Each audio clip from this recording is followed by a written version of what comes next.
It's a Japanese term short for pocket monster. Pokémon. Pokémon. Pokémon. Pokémon. Pokémon. Pokémon. In 1999, you could walk into a card shop and buy a first edition base set Pokemon booster box for just $80. A few years ago, in 2023, that same box could buy you a super armored military Humvee. How did this happen? To understand how Pokemon cards skyrocketed to these insane prices, we need to go back to where it all began, to 1999.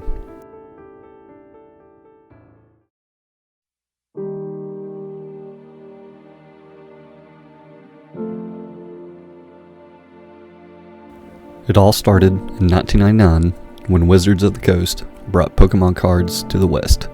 They had no idea what they were in for. The base set sold out instantly. Parents were fighting over packs, playgrounds turned into black markets, and rare cards became currency for kids everywhere. With the TV show and the games becoming increasingly popular, the cards followed suit, and it's no wonder that the entire world had Pokemania. Bring all your skill. Be forewarned if you haven't been already, the hottest thing in the 12 and under set is coming soon to a theater near you. Pokemon the movie joins Pokemon the video game and Pokemon the trading card as must-sees and must-haves. Pokemania hit its peak in 99 and 2000, with new sets like Jungle, Fossil, and Team Rocket only fueling the hype. Pokemon became the highest grossing franchise in the world. But nothing stays on top forever, and soon the craze that once ruled the playgrounds began to fade. Trainer versus trainer.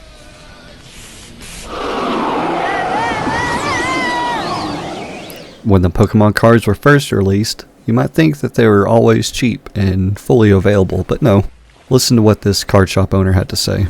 And when demand outpaces supply, it quickly becomes a seller's market. These boxes here have actually gone up in price faster than some of our football boxes.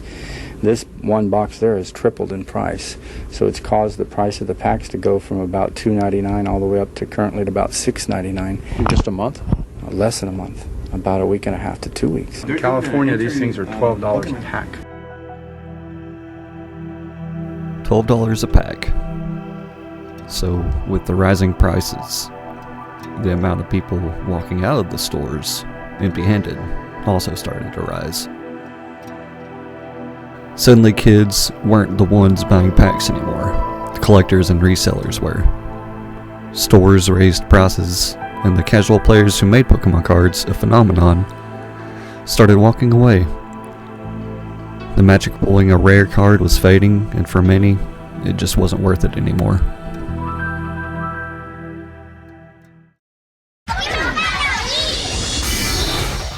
By 2003, Pokemon was trying to keep its momentum going, but cracks were already starting to show.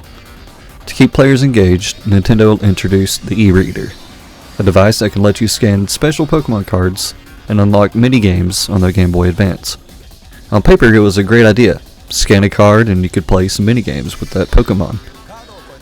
But in reality, it was clunky, slow, and required extra hardware most kids didn't have. Instead of keeping interest alive, it only added frustration, and players started losing even more interest. At the same time, something else was happening. Other card games were rising to take Pokemon's place. Yu-Gi-Oh! Exploded in popularity, bringing an entirely new wave of players with faster gameplay, flashy monster designs, and a hit anime that made every kid want to duel. Meanwhile, Magic the Gathering was attracting older players with deeper strategy, leaving Pokemon caught between two audiences. It wasn't complex enough for Magic fans, and it wasn't fast-paced enough to compete with Yu-Gi-Oh! But the biggest competition for Pokemon cards wasn't Yu-Gi-Oh! Or Magic. It was Pokemon itself. By the early 2000s, the anime and video games had completely overtaken the TCG in popularity. Ruby and Sapphire had just launched on the Game Boy Advance, and for most kids, collecting virtual Pokemon was just more exciting than collecting paper ones.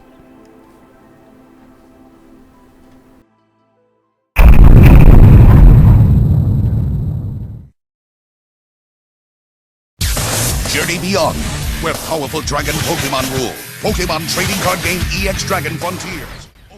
Between 2006 and 2015, Pokémon TCG was in its darkest era.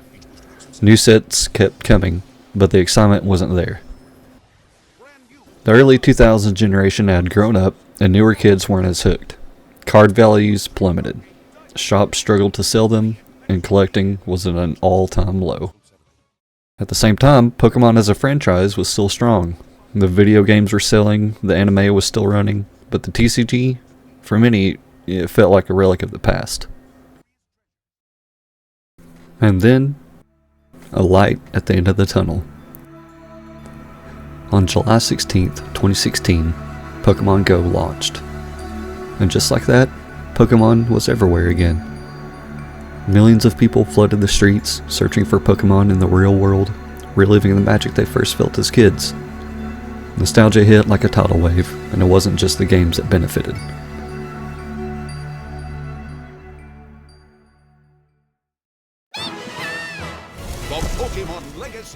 Just a few months later, on November 2nd, 2016, the Pokémon TCG capitalized on that nostalgia with X and Y Evolutions, a reprint of the original base set cards with a modern twist. For longtime fans, it was like stepping back into 1999, holding that same Charizard, that same Pikachu, but with a fresh, updated feel. Pokémon cards weren't just back, they were cool again. For the first time in years, collectors, old school fans, and even brand new players were diving back into the world of Pokémon cards. And little did anyone know, this was only the beginning of the biggest TCG comeback in history. As the world slowed down in 2020, Pokémon cards did the opposite. With people stuck at home, nostalgia kicked in, and YouTube became the gateway to the Pokémon's TCG biggest resurgence. 2020, a year that was unlike any other, literally. But the pulls, there was the whole vintage Pokemon card craze that started in October, but really started when I pulled that first edition Charizard back in May. Surprise! Pokemon card openings weren't new to YouTube, but now they were everywhere. Creators like Unlisted Leaf and Leonhardt had been making Pokemon TCG content for years, building dedicated communities around the thrill of opening packs. But in 2020, their audiences exploded.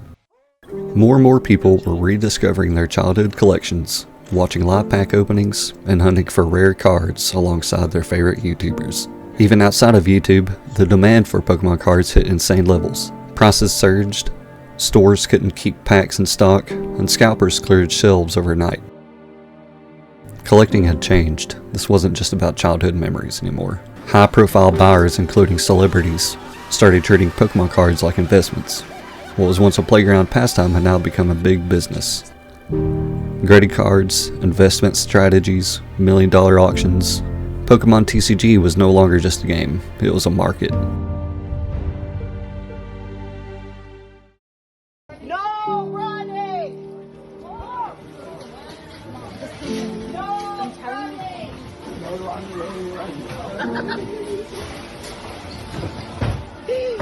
Oh my god. Oh my god. Híjole. Oh my god, Bill! He promised to split the restock with everyone.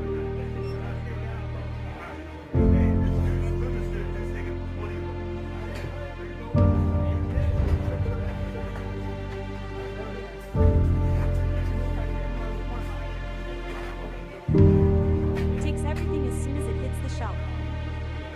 Don't be this guy. Look at his card.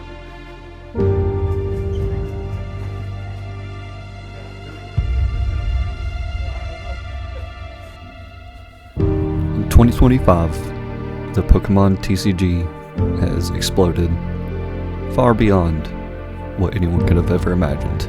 With these new sets coming out like Prismatic Evolutions, the extreme demand for these cards has skyrocketed to Mars.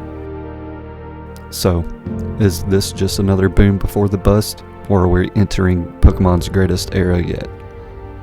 Only time will tell.